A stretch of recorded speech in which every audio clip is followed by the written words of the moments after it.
So we've got some tongue twisters here. We've got Chris Marr, the Authoritative Coach. Did I say that right? Authoritative. I even practiced it before. The Authoritative Coach. Very good. Very good. So we're going to be talking today about something that impacts anyone who's had their own business or is working in client service or has done anything in terms of dealing with clients, where clients have unrealistic expectations.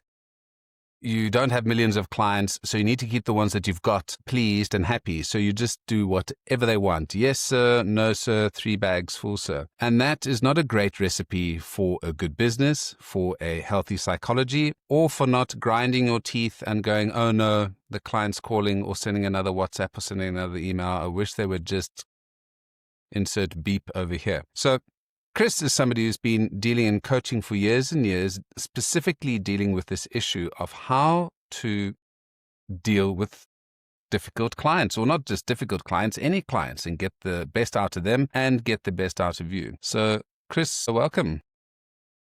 Thanks very much. Great intro. Very interesting. I'm hooked. I'm ready to go. It sounds great. It's going to be a great show. It's a new ploy, but the other thing we're going to talk about is your book as well, and there's a free gift at the end for listeners. So there are a couple of questions here. I'm going to send folks to your website because I've worked in agencies. I'm a yes man. I say yes, and my agency folks always shouted at me and always complain at me because I'm in sales. So if the client says, can you get me a golden elephant? I say, of course, how many do you want? And then I have to go to the studio and say, the client needs a golden elephant. Oh, that's great. When? Tomorrow. And then the issues start. So it's not always, if you say yes, it's not just impacting you, it is impacting the rest of your team. And I think that's something that people forget. So you're happy to let the client feel okay, but then the team is let down and then they're miserable with you, and it creates an unfortunate environment. Maybe let's talk a bit about your background, talk a bit about how the book came out, and just we can talk about a story of what made you go into this. Why is this a niche that you're so passionate about? Yeah, so I think let's go back about 6 or 7 years. I was running a small business over here in Scotland, and I partnered with my good friend Marcus Sheridan. Some people know him as the author of They Ask You Answer. And we joined forces to work at his agency to turn it from a done-for-you agency into a coaching and consulting agency, right? So we went from doing all the content for people to teaching them how to do it for themselves. And through that journey of that transformation of trying to figure that out over the years, I then stepped into actually coaching clients as well. So instead of being in an agency where I was doing the work or facilitating the work for the client, I was actually teaching them how to write their own emails, write their own articles, edit their own website, manage their own HubSpot, all of that good stuff. And so it's a slightly different experience, I would say, than most marketing agencies are used to. But what we found was that the clients who we taught how to fish were getting better inbound marketing results than those clients that we used to do the work for. And so we went all in on this idea that we should teach companies how to do this in-house, essentially. So I did that work for about 5 or 6 years, and I was able to get a lot of reps in. So we're talking thousands of hours of coaching with sort of 8 and 9 figure businesses across the States. And it was that volume of work and the challenges I was being presented with, because I was working with marketing teams, sales teams, and leadership teams. What I was able to do was just journal for the whole thing and just learn everything about it. And so in the sort of last year of that, so we're talking about 3 years ago now, I basically took a year to just write all the lessons I was learning about how to handle objections and pushback and resistance, how to manage scope creep, how to get the best out of clients, how to work with clients that are disengaging, what to do when clients want to cancel their contracts with you, and all the rest of it, and just documented all of that out and put it into a book, a small book, short chapters, very practical stuff. You could keep it as a handbook on your desk, in fact. And so it's called Become an Authoritative Coach. It's really the subtitle that's interesting, I think, which is challenge your clients, or stop people pleasing, challenge your clients, be indispensable, right? And I think the stop people pleasing part is interesting to people because they realize that I think that their people pleasing tendencies or their need to be liked is somehow holding them back from doing their best work and also holding their clients back from getting their best results as well. And so that became quite a fascinating place for me to go a bit deeper. And then my work then transferred from the agency world into helping client-facing professionals to shift from people pleaser to peer, to transition from order taker to authority. And today I work mostly with client services directors or account managers in the agency world that are dealing with clients on a day-to-day basis. They might have 40 or 50 accounts, and I'm helping them to turn up with that authority, to challenge their clients, to stop people pleasing, to get over their need to be liked. And that's how it became fascinating for me. I think it was quite organic, Nicholas, but I think at some point, I don't think there was a specific day or time, just started to see that people needed this. This was something that they need. And the word authority was coming back strong. It comes back stronger and stronger all the time, that client services professionals like this idea of having it and being able to bring it and to have a presence around this idea of authority and what it means, and what it could mean for them in terms of them being able to do their best work, get great results for their clients, and of course grow the agency as well. So we're looking at earning respect, driving results, and increasing retention through becoming a trusted authority with your clients. I think that brings us full circle, really. And the book became, I didn't know what was going to happen with the book, to be honest, when I put it together. But I'm glad I put it out into the world, and I think it's a very practical book for anybody that works with clients, taking through all the good and the bad and the ugly of the things that we go through, but how to deal with them effectively, like how to actually respond well in difficult moments or in high stakes conversations with clients. Well, this has been great. Thank you. Cut. Now, 7 minutes in, 7 minutes. 7 minutes. It was real bad. No, these folks that you're talking to, client service folks, do they always know that they are client pleasers? How Right. do you extract from them their sort of process? Because not everyone thinks that they're a client pleaser. They think this is the way that you do client service. This is the way that business has been done. How do you get that first step of getting people to recognize that these are areas that are impacting your business? Do they come to you and say, these are 5 things that I do? Or do you say, let's do a little bit of a deep dive into your process and let's find some areas where you're doing too much? Yeah, so people pleasing shows up in so many different ways. I think people don't even realize that they're doing it. And I think a lot of times it can be cultural, but I think we're taught as children to change who we are, to be more acceptable to the people around us. And then we bring that into the workplace, and I think it just manifests itself into this persona that we become. But let's start from the easiest way to do it is if I'm having a conversation with someone, I'll maybe just ask some questions to see what they would do in particular situations. Like I might ask, what's an example recently where you're working with a client and you knew that you should say something, they're about to make a mistake or they were doing something wrong, but you decided not to say it because you're worried about risking the relationship. That could be a good place to start, right? Then they start telling you about the examples. What's an example of a client request that's been made that you know you should have said no to, but you said yes to, right? And why? And what does that look like? So there's these types of questions I can probe into, and it could be around money as well. I think we get nervous when we're talking about contracts and money and revenue. When you know that a client should be charged for a scoping request or something that's out of scope, but you decide not to approach it because you're worried about risking the relationship, right? So those are simple questions we can ask to get some stories and scenarios and see where, instead of saying, are you a people pleaser, we're asking questions that give us examples of what people pleasing could look like for them. And so that's where I would start. The second place would be the authority gap assessment, which I'm sure we'll link people to in the podcast, where they can go and fill out basically a benchmarking tool that highlights where your authority gap is across 10 different categories. And that does bridge into internal communication as well, because I think it's worth noting that as client services individuals or professionals, we have to also manage the communication to the internal teams as well. And sometimes that's where it can really start to fall apart. So we have to look at the whole picture. And then from there, Nicholas, we get really practical. I actually, as part of my job, I watch people's recorded client sessions and give them feedback. And then, of course, another practical way is role-playing it with them as well. So I might take a scenario, get them to do it how they would normally do it, then show them a different way and get them to do it that way, and then they can see the difference between how they've been doing it and what it might look like if we did it differently, and how that might change the whole idea of it, even, or how it's received. Those are the four key ways, anyway, that I use on a day-to-day basis to help people see it. I think you're absolutely right to spot this, though, that people wouldn't identify as a people pleaser as such, but most people are doing certain things that express that there's a need to be liked, right? So they're shying away from doing certain things because they're afraid that the other person won't like them because of it. And that could just manifest itself in so many different ways. Sometimes it's the calendar.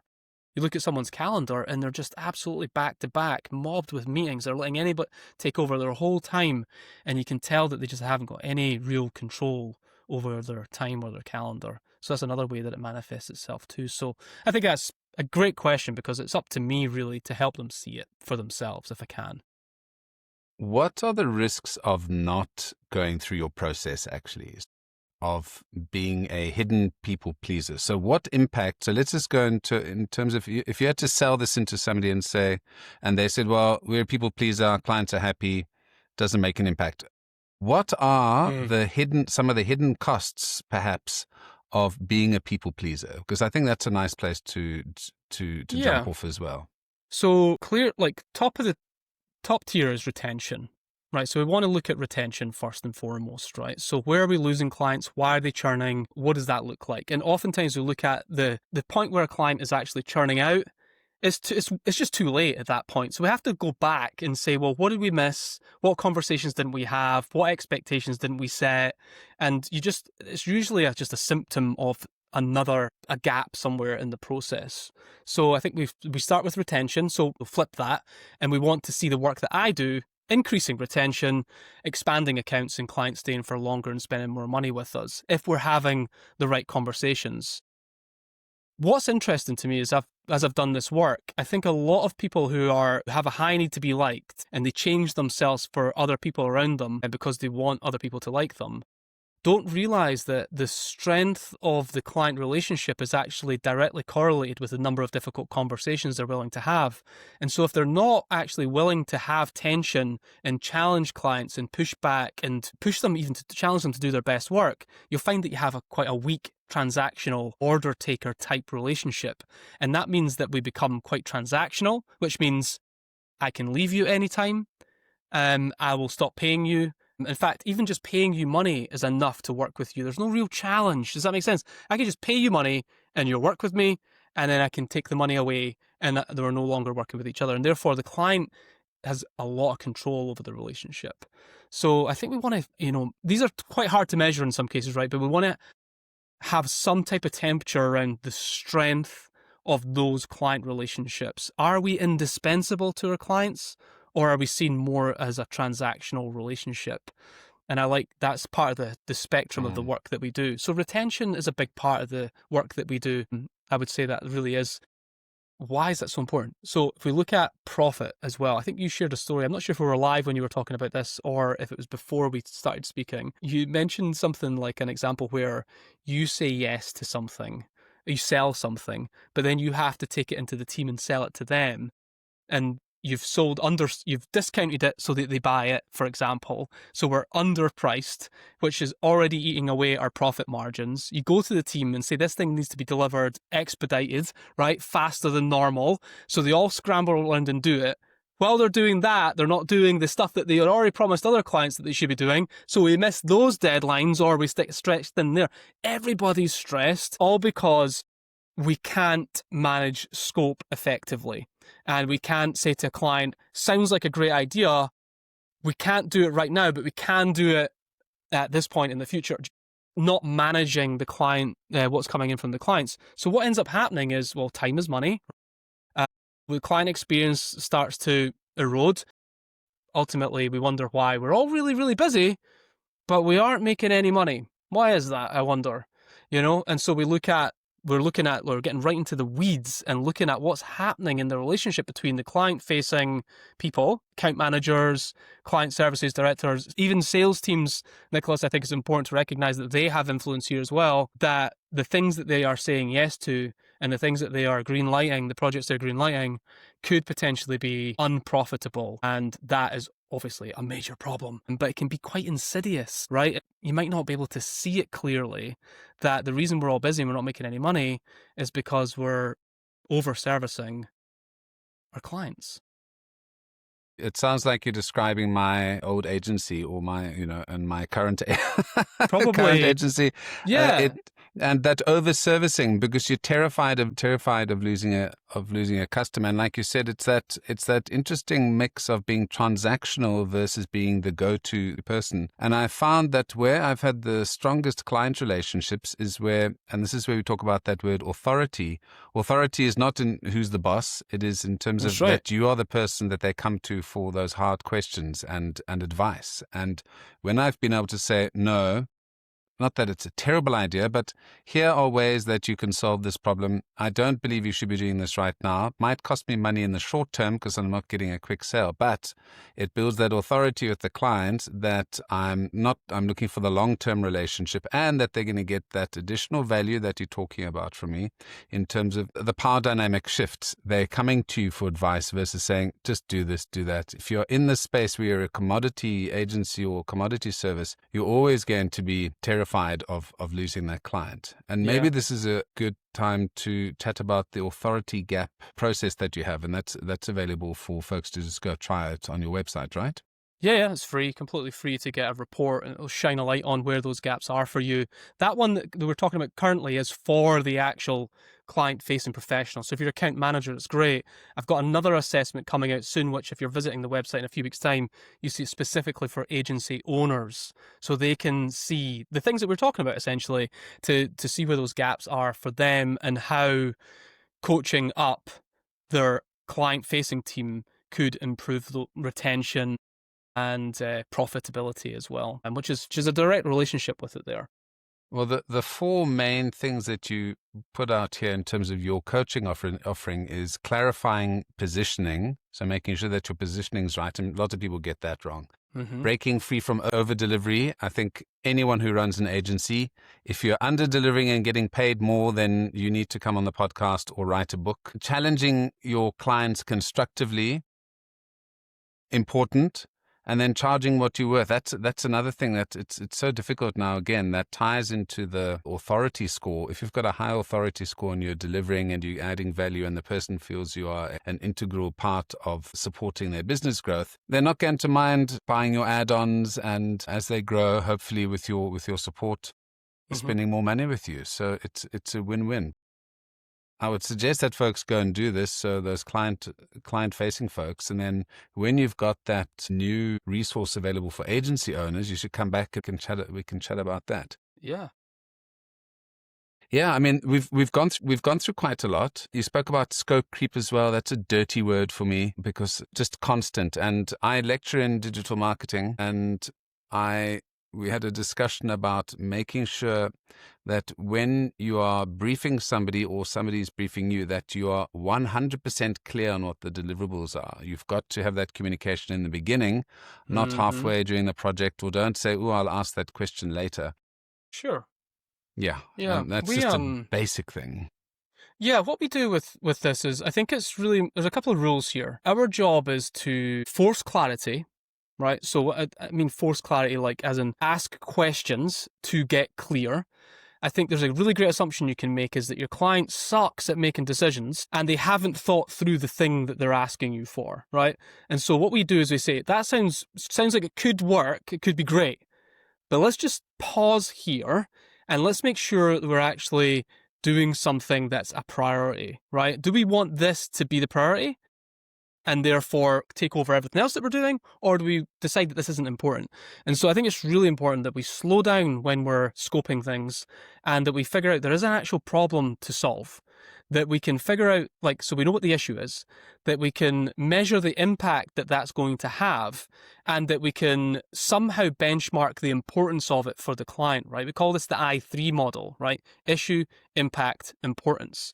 And we use questions to help the client articulate why this is important now, what kind of impact it's going to have, what kind of problem we're trying to solve for, and how important it is for them to actually do it. And if we do that, two things can happen. One thing is they go, actually, now that we've worked through this, I can see that we could probably do this at another time later with somebody else or whatever. Or we do it and we go, this feels really important. Let's set up a separate project to tackle this so that we can do it. We'll scope it out, send an invoice out, get paid, whatever.